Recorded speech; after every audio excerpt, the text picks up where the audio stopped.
अस्सलामुअलैकुम my social media family. उम्मीद करती हूँ कि आप सब लोग हमेशा की तरह खुशबाश होंगे और हिफ्ज़-ओ-अमान के साथ होंगे। शोबिज़ की नगरी से 4 खबरें लेकर आपकी खिदमत में जनाब हाजिर हूँ। सबसे पहले तो आज मैंने आपके साथ बड़ी इंपॉर्टेंट एक न्यूज़ शेयर करनी है। आजकल एक बहुत ही मसला चल रहा है कि किसी भी इंसान के मुँह में जो भी आता है वो किसी के बारे में भी अपना नैरेटिव देते हुए ज़रा भी एहतियात जो है उसका दामन नहीं हाथ में रखता, पकड़ता, वो डायरेक्टली उसके ऊपर जो है ना ब्लंटली इल्ज़ाम लगा देता है और ना सिर्फ इल्ज़ाम लगा देता है बल्कि ये भी कहता है कि वो उसको प्रूव भी नहीं कर सकता।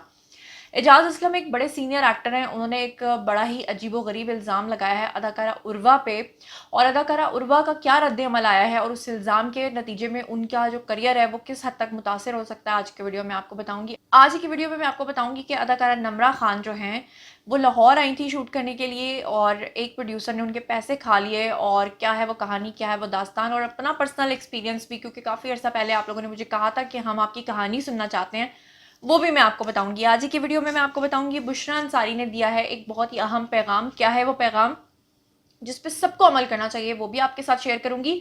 और आज ही की वीडियो में आपको ये बताऊंगी जनाब कि सोनिया हुसैन जो एक्ट्रेस हैं, अभी रिसेंटली आपने देखा कि उन्होंने अपना एक नया ज़ाती घर ख़रीदा है कराची में, जो बड़ी मेहनत से उन्होंने ख़रीदा है, और अब उनके घर में एक कोहराम मचा हुआ है। काफ़ी दिन से रो रो के परेशान है। वो क्या है वो परेशानी, आज की वीडियो में आपके साथ वो भी शेयर करूंगी। चलिए शुरू करते हैं पहली खबर से।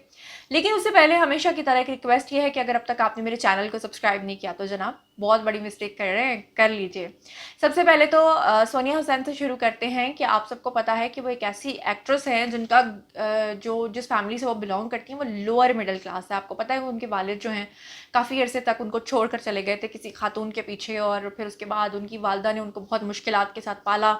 सोनिया हुसैन जो हैं वो एक्ट्रेस बन गई और अपनी घर की मुश्किलात को दूर करने के लिए वो सबको अफोर्ड करती रहीं, और आपने देखा कि बाद में उनके घर में खुशियों के डेरे इस तरह से आए कि उनके अपने वालिद जो उनको छोड़ कर चले गए थे वो वापस उनकी ज़िंदगी में लौट आए। और सोनिया जो हैं अक्सर अपने वालिद को फ़ोन करती हैं और कहती हैं कि मैं आपसे बहुत मोहब्बत करती हूँ, और उसके बाद उनकी आंखों से आंसू छलक जाते हैं। बहुत ही सेंसिटिव एक्ट्रेस हैं, बहुत ही मंझी हुई अदाकारा हैं।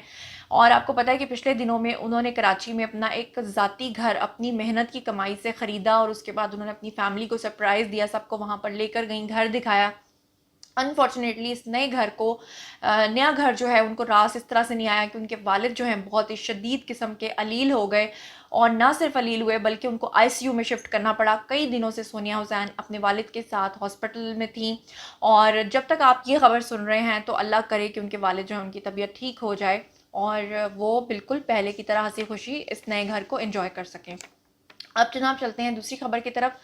बड़े ही सीनियर एक्टर हैं एजाज असलम। मैं पर्सनली इनको इस तरह से जानती हूँ कि एक दो बार इनके साथ सेट्स के ऊपर मुलाकात भी हुई है, और लाहौर जब ये तशरीफ़ लाए थे तो इनसे तब भी मेरी मुलाकात हुई थी। इन्होंने उर्वा हुसैन जो एक्ट्रेस हैं, जो कि मावरा हुसैन की सिस्टर हैं, उनके बारे में एक कंट्रोवर्शियल बयान दिया। बयान में उन्होंने ये कहा कि ज़ाती तौर पे मुझे नहीं पता, लेकिन मैं जब भी किसी सेट पे जाता हूँ तो मैं ये सुनता हूँ कि उर्वा हुसैन जो हैं वो काफ़ी बदतमीज़ी करती हैं, बदतमीज़ हैं, एक्टर्स के साथ अच्छे तरीके से पेश नहीं आती। इससे पहले आपको पता होगा कि बहुत सारे एक्टर्स के रिडार पे थी एलिज़े शाह एक्ट्रेस, और फिर आपको याद होगा कि उनकी काफ़ी कंट्रोवर्सीज बनने के बाद एक सिगरेट की कंट्रोवर्सी भी उनकी बनी थी, और फिर आपको याद होगा कि बहुत सारे एक्टर्स ने, इवन के हुमायूं सईद ने और बाकी सब ने भी उनका बायकॉट कर दिया था, और अब आपने देखा होगा कि वो अक्सर आपको प्रोजेक्ट्स में नज़र नहीं आती हैं। बिल्कुल उसी तरह से जनाब उर्वा हुसैन के बारे में ये बात पूरी इंडस्ट्री में मशहूर है कि वो काफ़ी ज़्यादा बदतमीज़ी करती हैं और शॉर्ट टेम्पर्ड हैं, किसी को भी जलील कर देती हैं। लेकिन ये बात मेरे लिए उस वक्त बड़ी अचंभे की बात साबित हुई जब उनसे सवाल पूछा गया एजाज असलम से कि क्या आपने खुद कभी देखा है उनको बदतमीजी करते, क्या आपके साथ कोई ऐसा एक्सपीरियंस हुआ है? तो उन्होंने पूरी तरह से इसको डिनाई किया। उन्होंने कहा मैंने तो ज़ाती तौर पे कभी नहीं देखा। फिर जब आपने कभी देखा नहीं है तो ऐसी चीज़ को रिपोर्ट करना मुझे लगता है कि इखलाकी तौर पे दुरुस्त नहीं है। हाँ, अगर आप पर्सनली पूछें कि आपका पर्सनल एक्सपीरियंस क्या रहा तो वो मैं आपको बता, मेरा उर्वा हुसैन के साथ क्या ज़ाती एक्सपीरियंस रहा और मावरा हुसैन के साथ मेरा क्या ज़ाती एक्सपीरियंस रहा, मैं दोनों एक्सपीरियंसेस आपके साथ शेयर करती हूँ। लेकिन उससे पहले आपको मैं उर्वा का रद्द-ए-अमल बता देती हूँ कि उर्वा ने अपना एक रद्द-ए-अमल दिया है जिसमें उन्होंने ये कहा है कि मुझे बड़ी हैरानी हुई है कि इतने बड़े सीनियर एक्टर होकर उन्होंने मेरे बारे में टीवी पे बैठ के इतना गैर जिम्मेदाराना बयान दिया है, जबकि वो खुद कह रहे हैं कि उन्होंने कभी मुझे बदतमीजी करते नहीं देखा। तो फिर उनको मेरे बारे में ऐसा कहना नहीं चाहिए था, क्योंकि हमारे सीनियर्स को बहुत सोच समझ के इस तरह की बात करनी चाहिए, इससे हमारा करियर भी मुतासर हो सकता है। और उसके अलावा उन्होंने ये भी कहा कि अगर किसी एक्टर को या किसी सीनियर को ये शिकायत है कि हम उनकी रिस्पेक्ट नहीं करते छोटे, तो उनको भी अपनी इज्जत करवानी आनी चाहिए। बहुत बड़ा टॉन्ट मारा। लेकिन एक लिहाज से देखा जाए तो उर्वा की ये बात दुरुस्त भी थी। लेकिन यहाँ पर मैं एक और बात बताऊँ कि उर्वा भी पूरी तरह से ठीक नहीं है, क्योंकि मुझे ज़ाती तौर पे ये लगता है कि एजाज़ असलम जो हैं वो एक बड़े शाये और बड़े सीधी सादी बात करने वाले शख्स हैं। वो इस तरह किसी पे डायरेक्ट इल्ज़ाम नहीं लगाते। मुझे ये लगता है कि यकीनन उनके साथ कोई ऐसा एक्सपीरियंस हुआ होगा या उन्होंने अपनी आंखों से देखा होगा, लेकिन उन्होंने उस पर पर्दा डालने के लिए वक्ती तौर पे सिचुएशन को संभालने के बजाय ख़राब कर दिया, ये कहकर कि जनाब मैंने खुद नहीं देखा। लेकिन मुझे लगता है उन्होंने देखा होगा। बिल्कुल हमारे साथ ये एक्सपीरियंस हुआ था। हम जियो न्यूज़ का एक प्रोग्राम खबरनाक करते थे और हमारे प्रोग्राम पे गेस्ट आनी थी उस दिन, उर्वा हुसैन। और उर्वा हुसैन को गेस्ट इसलिए बुलाया गया था क्योंकि उन दिनों में जियो न्यूज़ को जो एड्स दे रहा था वो दे रहा था हुआवे कंपनी, एक फ़ोन कंपनी है। और जो उर्वा हैं ये हुआवे कंपनी की उस वक्त ब्रांड एम्बेसडर थी, तो इसलिए इनको वहाँ पर इनवाइट किया गया था, क्योंकि हुआवे की तरफ से हम लोगों ने एक स्किट बनाना था जो अपने प्रोग्राम में लगाना था। और उसके लिए हमने अपने शो में जो गेस्ट बुलानी थी वो उर्वा थी।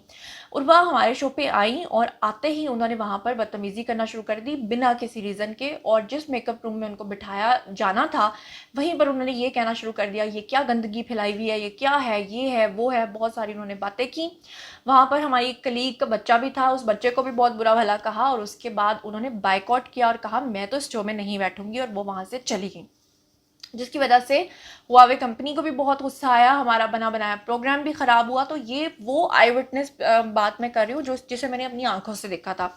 दूसरे नंबर पे अगर मेरा एक्सपीरियंस आप देखें मावरा हुसैन के साथ, तो अभी तक मेरा एक्सपीरियंस अच्छा रहा है। वो इस तरह से कि मेरा अभी एक सीरियल जो पिछले दिनों में आपने देखा होगा, किस्सा मेहरबानों का, हम टीवी पे, उसमें जब मैं लॉयर का कैरेक्टर परफॉर्म करी थी तो हमने पूरा एक दिन और पूरी एक रात जो है इकट्ठे वहाँ पे सेट पे गुजारी थी। और हम लोग इकट्ठे, क्योंकि उनका जो केस है उसके अगेंस्ट जो केस है वो मैं लड़ रही थी, मैं एहसन खान की लॉयर थी, सामने खड़े होकर सारे डायलॉग्स वो बोल रही थी। लेकिन मुझे उनके अंदर वक्ती तौर पे जो मैंने देखा ऐसा कोई टैंट्रम नज़र नहीं आया। अपने काम से काम रख रही थी और काफ़ी प्रोफेशनल दिखाई देती थी। अच्छा जनाब, अब हम चलते हैं तीसरी खबर की तरफ, और तीसरी खबर है नमरा खान के हवाले से। अदाकारा नमरा खान ने कहा कि हमारी इंडस्ट्री में ये बहुत अनफॉर्चुनेट बात है। एक तो पाकिस्तान इंडस्ट्री में आर्टिस्टों को सरमाया उतना नहीं मिलता जितना कि वो डिज़र्व करते हैं, लेकिन दूसरी तरफ प्रॉब्लम ये आता है कि जब आप एक्ट्रेसेस को उनके जो कमिटेड अमाउंट है वो भी ना दें, उनके पैसे खा जाएं। क्या कहा था नम्रा ने, ज़रा सुनिए। निम्रा ने और मुनज़्ज़ा आरिफ ने एक स्टैंड लिया था, किसी प्रोड्यूसर ने हमारे पैसे नहीं दिए थे। ये कहाँ हुआ था? बिल्कुल लाहौर का जुल्फ़िकार हैदर हैं प्रोड्यूसर लाहौर के, उन्होंने किसी के भी पैसे नहीं दिए। Drama extra days 15 extra days shoot करके और सबको भेज दिया, जी आप लोग कराची सब पहुँचे, घरों घरों पहुँचे, आपको चेक मिल जाएगा। दोस्ती इतनी ज़्यादा हो चुकी थी, किसी के पैसे नहीं दिए। ये कौन हैं, मैं समझा नहीं। लाहौर में होते हैं ये, काफी काम करते हैं, पहले भी कर चुके हैं। 2-3 मेरे साथ ही काम कर चुके हैं। मेरा तो बहुत अच्छा उनसे रिलेशन हो गया था, लेकिन मुझे नहीं पता उन्होंने ऐसा क्यों किया फिर। जी, तो आप लोगों ने सुना, नम्रा ये कहती हैं कि जनाब वो लाहौर आई, पूरा उन्होंने एक स्पेल शूट करवाया और उसके बाद जो है वो पैसे उनसे लेकर डायरेक्टर जो है वो खा गया। तो इसी तरह ये एक्सपीरियंस मेरे साथ भी हुआ था। मैं कराची करने के लिए गई थी शूट, और वहाँ पर मैं आपको डायरेक्टर का नाम, प्रोड्यूसर का नाम भी बता देती हूँ, जो कि इससे पहले मैंने आपको कभी नहीं था बताया। वहीद मुराद, जो हमारे मुल्क के एक बहुत बड़े लेजेंड थे, फिल्म स्टार थे, उनके बेटे हैं जी आदिल मुराद। अब वो बहुत कम दिखाई देते हैं, वो प्रोड्यूसर बन चुके हैं। उनका एक प्रोजेक्ट था जो पिछले दिनों में आप लोगों ने TV1 पर देखा। मेरा एक ड्रामा आता रहा है जिसका नाम था नक्कारा खुदा। उस ड्रामे के शूट के लिए इन्होंने मुझे कराची बुलाया, लेकिन इन्होंने मुझे मुआवजा पे नहीं किया था, बल्कि संडे वाले दिन इन्होंने मेरी टिकट कराई और मुझे कहा कि आप वापस लाहौर जाएं और संडे को कोई ट्रांजैक्शंस नहीं होती और मंडे को पैसे जो हैं वो आपके अकाउंट में आ जाएंगे। लेकिन मंडे को मुझे पैसे मिलने के बजाय एक नोटिस मिला, और उस नोटिस में ये लिखा गया था कि मैंने ये किया है, वो किया है, वो केस मैंने लड़ा और अल्हम्दुलिल्लाह उस केस में मैं सुरखरू हुई। और जब आदिल मुराद को ये कहा गया कि आप जुनैरा के पैसे पे करें, तो उन्होंने उसमें से एक बहुत मिनिमल अमाउंट मुझे दी और बाकी पैसे वो खा गए। तो ये जो हमारे पाकिस्तानी डायरेक्टर प्रोड्यूसर्स इस तरह करते हैं, हमें उसके लिए आवाज़ बुलंद करनी चाहिए। अगर उनको शर्म नहीं आती पैसे खाते हुए, तो हमें भी उनका नाम लेते शर्म नहीं आनी चाहिए। और दूसरे नंबर पर आपको याद होगा PTV होम पर मेरा एक सीरियल आता था अब्बा के नाम से। उसके भी एक बड़े थके हुए बहुत ही गंदे प्रोड्यूसर थे और उनका नाम थे राना नूर जनाब। उन्होंने मुझे बड़ी रिक्वेस्ट की और मैंने उनका ड्रामा किया, लेकिन बाद में वो भी मेरे पैसे खा गए। मैंने उनको बहुत रिक्वेस्ट्स की, मैंने बड़े प्यार से भी उनसे बात करने की कोशिश की कि आप मेरी अमाउंट दे दें, लेकिन उन्होंने मेरी अमाउंट नहीं तो ये चीज़ सिर्फ मेरे साथ नहीं हुई। अल्हम्दुलिल्लाह मैं एक स्ट्रॉन्ग फैमिली बैकग्राउंड से हूँ और शोबिज़ के पैसों पे मेरा गुजारा नहीं होता है, बल्कि मेरी फैमिली स्ट्रॉन्ग है। इसीलिए शायद इस तरह के लोग जब पैसे वैसे खा जाते हैं तो मुझे कोई इतना फ़र्क नहीं पड़ता। लेकिन जब आप मेहनत करते हैं तो बदले में आप ज़रूर चाहते हैं कि आपको आपकी अमाउंट मिले। और वो लड़कियां जिनका सारा इन्हसार ही शोबिज़ की पैसों पे है, जो आती बेचारी मेहनत करने के लिए अपने घरों से हैं, और ये लोग यकीन करें कि ना उन्हें गाड़ी के पैसे पे करते हैं, ना उन्हें खाने के पैसे पे करते हैं, ना कपड़ों के पैसे पे करते हैं, उल्टा उनसे मेहनत करवा के उनके पैसे खा जाते हैं। तो ऐसे लोगों के खिलाफ आज से मेरी मुहिम जो है वो शुरू है। मैं चाहूँगी कि उनके बारे में बात ज़रूर की जाए। और चौथे नंबर पे जो खबर आपके साथ शेयर करनी है वो बुशरा अंसारी, हमारी लिविंग लेजेंड है। बहुत अच्छा मैसेज उन्होंने दिया। क्या मैसेज उन्होंने दिया खुद ही सुन लीजिए उनकी ज़बानी। जी तो जनाब, ये थी आज की चारों खबरें। उम्मीद करती हूँ आपको पसंद आई होंगी। अब आप लोगों की बारी है, क्योंकि बहुत सारे लोग मुझे अक्सर मेल्स में सेंड करते हैं मैसेजेस कि हम एक्टर बनना चाहते हैं। तो एक्टर्स के साथ क्या हो रही है, किस तरह उनके पैसे खाए जाते हैं, इस बारे में आप लोगों का क्या ख्याल है, कमेंट सेक्शन में शेयर कीजिएगा। ये भी बताइएगा कि उर्वा के बारे में एजाज असलम को ऐसी बात करनी चाहिए थी या नहीं करनी चाहिए थी। ये भी बताइएगा कि बुशरा आपा ने जो कहा है उसकी उनकी बात पर आप लोग अमल कब से करना शुरू कर रहे हैं। अस्सलाम वालेकुम जी, मैं हूँ बुशरा अंसारी और आपसे एक जरूरी और छोटी सी बात करने आई हूँ। वो ये कि आजकल गर्मी बहुत पड़ रही है, आप सब देख रहे हैं चरिंद परिंद कितने परेशान हैं, एनिमल्स परेशान हैं, और जो लोग सड़क पे ड्यूटी दे रहे हैं वो भी कितने परेशान हैं। हम तो घरों में बैठ के परेशान हैं। सो एक बहुत छोटा सा आइडिया है जो बहुत खूबसूरत है, और वो ये है कि हम सब दोस्तों ने सोचा कि आप लोगों से ये बात की जाए, जब भी आप घर से निकलें एक ठंडी पानी की बोतल रख लें अपने उस पुलिस सार्जेंट के लिए, उस पुलिस ट्रैफिक पुलिस के सिपाही के लिए जो आपकी खातिर सड़क पे खड़ा ट्रैफिक कंट्रोल कर रहा है। धूल मिट्टी, मुसीबतें, ट्रैफिक का शोर, मुसीबत, ऊपर से आप लोगों की गुस्से वाली बातें, आप लोगों का सारा जो गुस्सा आप उन पे उतारते हैं वो सब वो भुगतता है, उसकी मजबूरी है। आप उनको अगर पानी की एक बोतल दे देंगे तो इसका मतलब क्या है कि आप अल्लाह का शुक्र अदा कर रहे हैं कि आपके पास ये प्रिविलेज है कि आप पानी की एक ठंडी बोतल किसी दे सकते हैं।